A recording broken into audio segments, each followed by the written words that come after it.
Hello, hello! Perfidious Pete here. Short exactly one Will Wheaton, one Corey Feldman, and one Jerry O'Connell, and yet still preparing to go out into the wilderness looking for a dead kid in the vanishing of Ethan Carter. And yes, before you ask, in my own head, that does make me River Phoenix. I'm aware, but who doesn't want to be River Phoenix? I mean, really. Tragic, hip, too beautiful for this world or any other. It's fantastic being River Phoenix, even if it's only in your own head. Now, sure, it does also mean that ultimately you're going to wind up flopping around on the sidewalk outside the Viper Room like a mackerel that fell off the back of a passing seafood truck. But until that happens, it's nothing but champagne, caviar, Samantha Mathis, and all the smack you can inject into either one of your eyeballs. Pete, what does your little River Phoenix fantasy have to do with the vanishing of Ethan Carter? I don't know, probably nothing, I suppose. The Vanishing of Ethan Carter is billed as an open-world supernatural horror narrative game, which is intriguing because I'm not really sure how an open-world narrative game is necessarily going to work, but I like the concept. Plus, it did give me a fantastic excuse to make a Stand By Me reference, and I never want to miss an opportunity to mention Jerry O'Connell because I don't think that guy gets enough credit. So let's get started here. We're just going to go. You'll see that this says continue. I actually have played about 9 seconds of The Vanishing Ethan Carter. I played exactly enough to just walk in and make sure that the audio levels were fine and that the visual sliders and whatnot are good so that it'll actually record correctly. And that's it. Are you sure? Overwrite my previous progress? Well, since my previous progress consisted of basically no progress, I'm okay with that. Narrative experience that does not hold your hand. Okay? I saw this once before, so this, you know, allow my nuances to be a little bit overwrought. I'll let you know when you've caught up to what I experienced earlier. But he knew who I was. When the police won't help you and the priests don't believe you, you call on Paul Prospero. Really? Because, see, Paul Prospero, I've never heard of you, but I probably wouldn't call, I don't know, somebody more local. Ethan's letter started out just like any other fan mail. But soon there were mentions of things no little boy should know about. Oh, did the priest touch him? I mean, it said the priest wouldn't help him. Is he even getting touched too? Inappropriate contact by the clergy. I hadn't entered Red Creek Valley yet, but already I could feel its darkness reaching out for me. Finding Ethan Carter wasn't going to be as easy as knocking on his door. I was too late for that. So Paul Prospero? I had to figure out what this place was trying to hide from me. Okay, well, I mean, I think effectively it's trying to hide from you one child. Specifically one child named Ethan Carter.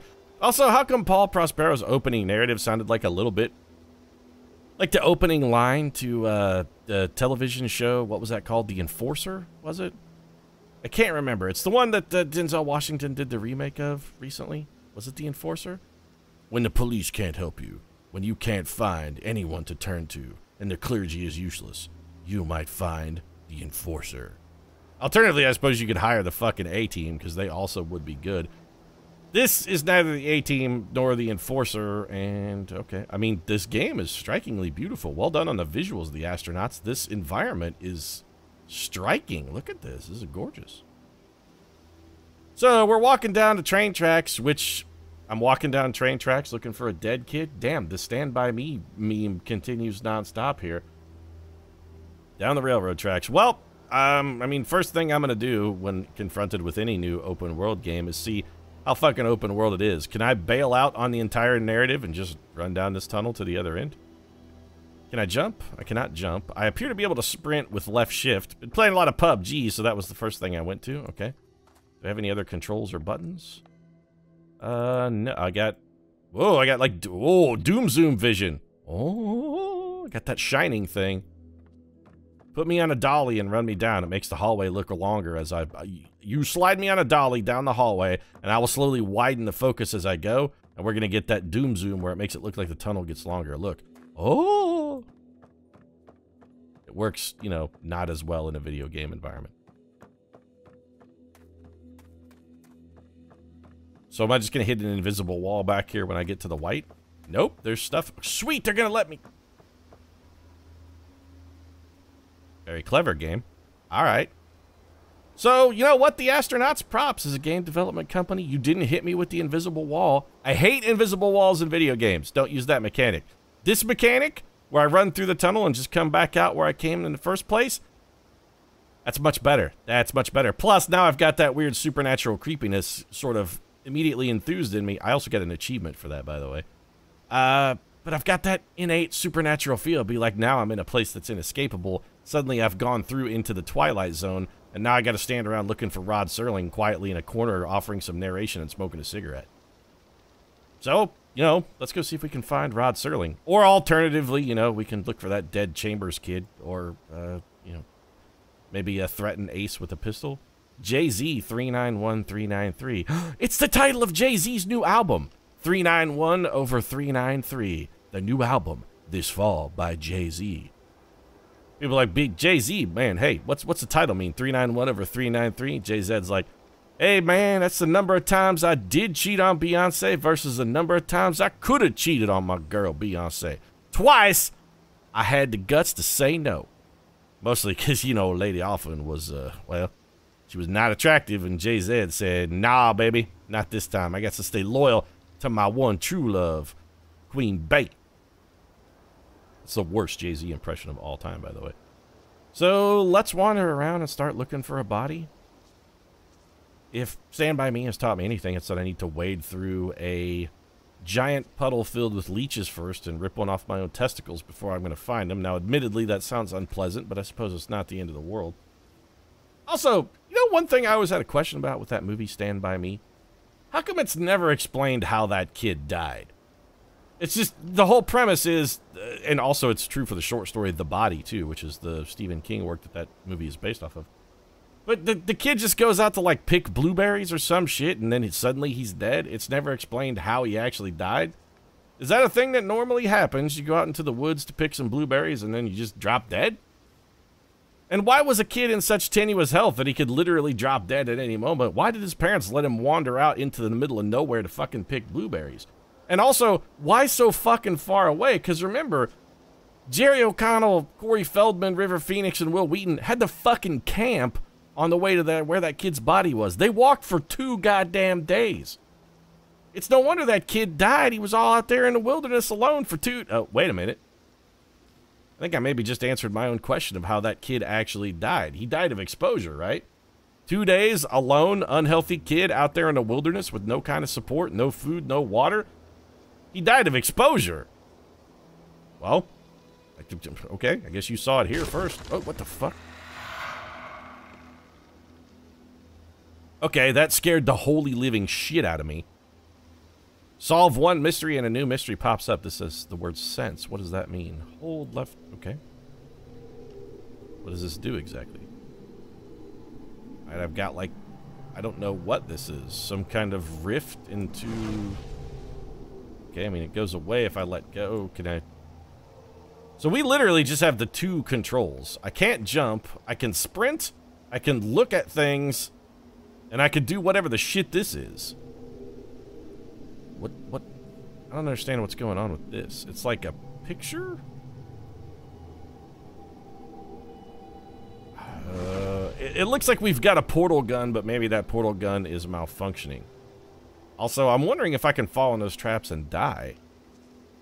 Most narrative games don't really have the point of view character drops dead kind of mechanic. They don't typically have you die and fail states. Man, I mean, this game is visually striking, though. I think we know how Ethan Carter vanished, too. This is turning out to be a lot like that whole Stand By Me mystery. The kid went wandering out in the wilderness in a place that's fucking festooned with very deadly traps. Got some kind of weird spinning pit opunji stakes here. That's not only going to drop you down a hole, but it's going to grind you up and fillet you like you fell into the thresher. And then you got, what, just like a random bear trap out here? That's a really big bear trap, by the way. What the hell kind of bears are in this neighborhood? Because I feel uncomfortable. Also, why is my vision getting all swimmy and weird? Did I just drink a half a gallon of NyQuil before walking out of that tunnel? So we'll do the thing. Okay, just doing... Oh, no, wait a minute. So now we have what looks like a bird flying over a crescent moon. I don't understand what that's supposed to do. It's saving the game every time I find one of these, but I don't get it. Maybe a little narration or something here to help me out? I mean, I understand you just told me that this was a narrative game that doesn't hold your hand, but maybe a small amount of hand holding in the beginning to sort of give me the grasp of the mechanics? Alright, see, technically we're up against an invisible wall here, but in this case, it doesn't feel like an invisible wall. Just a hill I can't climb. This is how you do it, game. If you want to box your player, that's fine. Box them. Just don't let them see the walls of the box. That's good game design. I'm already digging what the astronauts are putting down here. Oh, we get path full of... I thought those were footsteps or footprints, but they're just rocks. Okay, where's this go? Wandering down the path. If I run into Ace and his gang of toughs, I'm going to be in a real dire situation. Oh, hey, there's a train trestle bridge over there. Okay. What? It's even got the damn bridge from Stand By Me. We're going to get run over this thing going across, and Gordy's going to freak out and be like, look out, Will Wheaton. Yeah, we can't go down here because there's like an edge of a cliff. But to get back to my point about boxing the player astronauts, the astronauts is actually, wow, this is fucking gorgeous, though. I'm not normally one to be really wowed by graphics in video games. It's, I mean, I definitely appreciate it when the game is good looking, but this isn't just good looking, this is striking. It's really quite gorgeous. I wish the FOV was maybe a little wider. I wonder if there's, you know, maybe between episodes we'll check out and see if there's maybe a setting to widen that out a little bit. So, okay, I mean...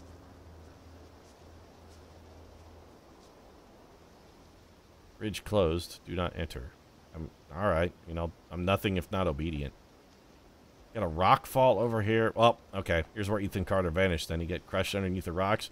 Why are these rocks still allowed to be here, by the way? These are functional train track? Well, I guess not, because it looks like that bridge is all jacked up. I was gonna say, some railroad line ought to be out here performing emergency freaking repairs on this shit. You can't leave it like this. This is gonna derail a train, cause unimaginable loss of life. So this is the path we were on a minute ago. Pete, this game sort of seems like maybe you're just wandering around in the woods like an asshole. Well, I mean, I kind of am right now. All I know right now is that my name is Paul Prospero. I'm some kind of hip, supernatural Bruce Willis-style detective. The kind of detective you go to when all the other detectives can't get results because they're too busy listening to the stupid chief of police, and it takes a good-looking rebel like Paul Prospero who plays by his own rules to fucking get results. Not that I'm actually getting a whole lot of results, so this tree stump? Does this look like a screaming human face to anybody else, or is that just me? Tell me you don't see a human face there, a sad man in profile looking to the left. He's looking this way. It's the profile of a sad man, and his mouth is open as he shrieks. That tree stump is terrible. So that's where we found... Okay, there's a trap over there. We haven't really explored this side of the tracks, which I guess we'll go check out. I'm that bad kid from the wrong side of the tracks. Paul Prospero's my name. Hunting Ethan Carter's, that's my game. Can we go up here? We can go up here. There doesn't really seem to be much up here, but we can go up here. Okay, well, adventure short-lived. Is there a path over here? Whoa! What the hell was that? Why is... What's with the deadly Batman-style traps everywhere? Is my vision gonna get wiggly again? Yep. This episode of The Vanishing of Ethan Carter brought to you in Wiggly Vision. Now 90% more wiggly. Try yours today. Wiggly Vision available everywhere where fine visions are sold. So let's do the thing. I'm sensing, but nothing is happening. Oh, here we go. So we've got a bird, a crescent moon, and another crescent moon, and it looks like we're having like a vision of stuff.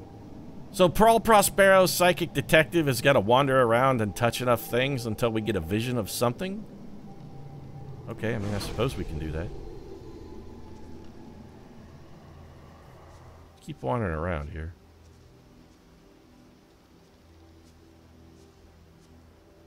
Maybe we go check out that bridge, I guess?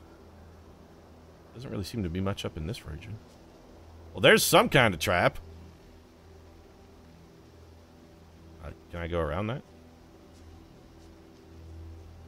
I spotted that. Oh, what the fuck? It's some kind of goddamn steak flinger.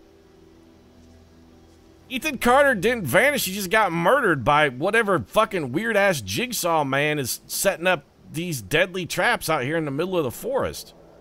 Wiggly Vision is back. Okay. So do we have the whole picture now? No, not quite. This is either definitely a malfunctioning portal gun or it's the logo for the 2020 Olympics. I think it's the 2020 Olympic logo. If it's not, it should be. Consider that today, Olympic Committee, for your 2020 games. Could be great. Weird stylized O. So maybe we're supposed to go out to this bridge? I mean, we can probably go... I want to check out this bridge. We can probably go back over here, I guess. Well, there's a path going back there. I want to check out the bridge first. Bridge is out. Bridge is closed. Do not enter. It seems like it wouldn't be safe for a train, but I'm betting we can get across it.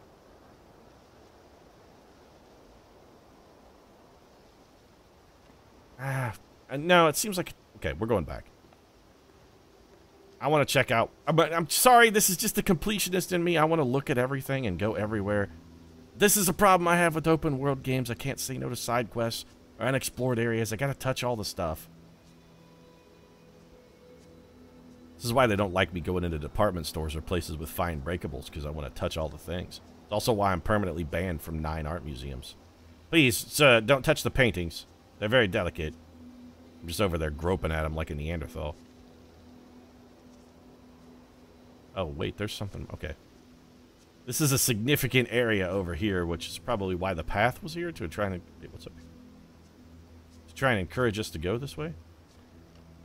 That's the flinging spike traps. Flinging spike trap, okay. I'm very precariously walking along these rocks. This does not seem particularly wise or healthy. You're going to fall and break a hip, and then it won't be the vanishing of Ethan Carter. It'll be the vanishing of Paul Prospero. The hip breaking of Paul Prospero. And we're in like a open field here. Just more rocks and trees, I guess. Oh, what's over here? Okay, some shrubbery is in the way.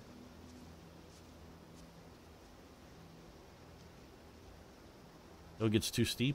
Oh, it's... Well, yeah, we can't walk down that. We'd have to get on our butt and scoot. I don't think I'm into the scooting meta yet. I mean, who doesn't love a good scoot? Just ask your dog. There's nothing more satisfying than a good scoot after a healthy BM, but I don't think we're there yet. Well, it's because I haven't had a BM yet today. Is there something significant to the pattern of these rocks? Nope. Just a bunch of tree with a bunch of dead leaves. Okay. So what am I supposed to be looking for over here? I'm very confused as to what my goal is.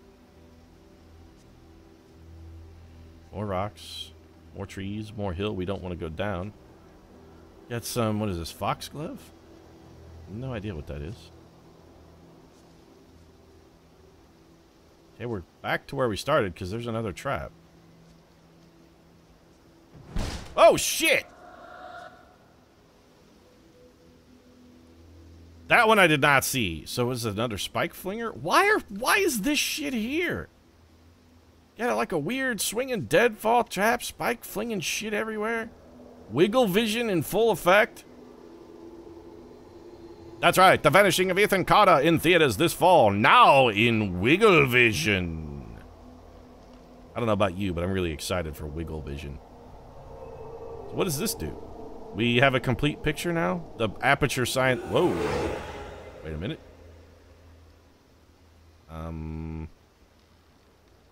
I'm not where I was a second ago. At all. And there are dead bodies everywhere. These are bones and skulls, right? Yeah, this is a lot of dead people. A lot of dead people. Look at all the fucking skulls. This is like 100 dead people. More than 100, actually. Holy shit, look at all these bodies.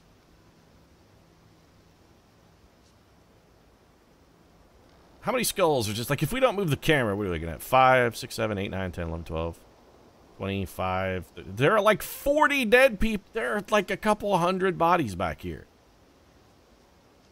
If Ethan Carter vanished into this mess, well, I mean, congratulations, we found him. Now the difficult part starts. It's like the vanishing of a haystack. And then we're like, well, here it is. I'm out in the field. I found a haystack. And they're like, oh, well, the actual game is figuring out which needle and where the needle is. Wait, what is this? The letter R? Read. Okay. What am I reading? SAP, Ethan Carter. An old man came to the forest every day to drink sap from a tree. To get there, the old man had to step around many dangerous traps. Villagers believe this old man have hidden a jade amulet in the forest, but the old man wanted the villagers to believe this because then they would search the forest for treasure and not drink his sap. One cool fall night, someone set fire to the forest and the fire spread to the village. The old man escaped the fire by covering himself in sap. When he returned to the village, he found all the villagers' bones. The old man sat down and cried, then found more sap to drink. And this then would be the apocryphal village. The sap and the fire. Okay, the old man's really into sap. That's cool, I guess. Ethan, I told you, you can't be here. But Gramp, I wrote something for you. That's real nice. Thank you. Just leave it. I'll read it later. So Grandpa Ed is kind of a dick then. His grandchild wrote him something meaningful. And what he's been like, nah, just fucking throw it on the ground. Grandpa's got whiskey to drink, I guess. Alright. So if we sense these objects, then they take us to an area that contains narrative elements? Is that how this sort of works out? Are there any more things around here we can read? Is it just these two? I know there's one more back here. Anything else we can read? Wait, are we back in the regular world now? Because the bones are gone. Wait, what happened to all the field of bones? And the hundreds of bodies? Hello? Ethan Carter, is that you? Grandpa Ed, were you an unrepentant serial killer with a remarkable tally of unidentified victims? One Dead in House Fire by Jeff Jermu. Bayfield County Fire. Oh, wait, we got to do this in the 20s announcer voice because it's the only way it's going to feel right. Bayfield County Fire damaged a historic home in Red Creek Valley Wednesday morning, according to officials from the Bayfield County Fire Department. A family of 6 was asleep when the blaze broke out at the remote, I can't make out that word, once owned by Albert Vandergriff by the Ogden Lake in Red Creek Valley. Gail Carter, 58, was pronounced dead at the scene. Remaining family members were able to escape. Carter's husband, Edwin, 62, told investigators he may have fallen asleep with a lit cigarette in his hand because he's a fucking irresponsible douchebag. Firefighters were scared but dispatched to the scene, and the remainder of this is scorched beyond belief and basically illegible. After a heated public hearing, no answers for Vandergriff heirs. Bayfield County. Bayfield County! Members of the Vandergriff family gathered in the Bayfield County Courthouse today to debate the fate of the Vandergriff fortune, which has remained in escrow since 1961. Something about Albert dying in a mine, after effects, etc., etc. James Vandergriff, 38, of Chicago, argued that his father's demands were unreasonable, and that many Vandergriff family members have personal reasons for wanting to avoid living in Red Creek Valley on the Vandergriff estate, as stipulated in the elder Vandergriff's will. The recent fire in which the Vandergriff home was damaged, he said, only underlined his family's concerns. That's okay. Oh, we can read better? Also, firefighters were dispatched to the scene at 1:12 a.m. and remained at the scene until around 5 a.m. Wednesday. They returned to the property 4 hours later to extinguish hotspots, which had rekindled. There we go. Oh, wait, I didn't want to... No, pick that back up. I wasn't done reading. Rotate. And text for this part? 1 of 2. How do I get it to go to 2 of 2? No. Okay, none of those buttons work. So text. Ah, here we go. Granted, he said only underline this. Okay, so that part we actually got. All right, so let's put that back. Good God, Grandpa. I thought it was just 1 empty, but now I'm looking at it. 1, 2, 3, 4, 5, 6, 7, 8, 9, 10, 11, 12. Grandpa finished off a whole 12-pack. That's a dozen dead soldiers right here. I'd say pour one out for Grandpa, but he'd probably get pissed that we were wasting the booze. Okay, so Ethan's grandfather was an abusive drunk, perhaps, or at least a careless drunk. His grandson wrote him a story that he didn't give a shit about because he was too busy hammering down brewskis. All right, I mean, we've been basically, I feel like, everywhere there is to go over here, so maybe let's head over to the bridge and see what's up there. You know what? Maybe before we cross the bridge, maybe we'll just wrap up the episode. I'm actually looking at the timer on this one. It looks like it may be about finishing time. Did we go over here? Oh, yeah, we did because we got to... you know what? Let's take one last look at this lake because this really is gorgeous. Look at this view. It's fantastic.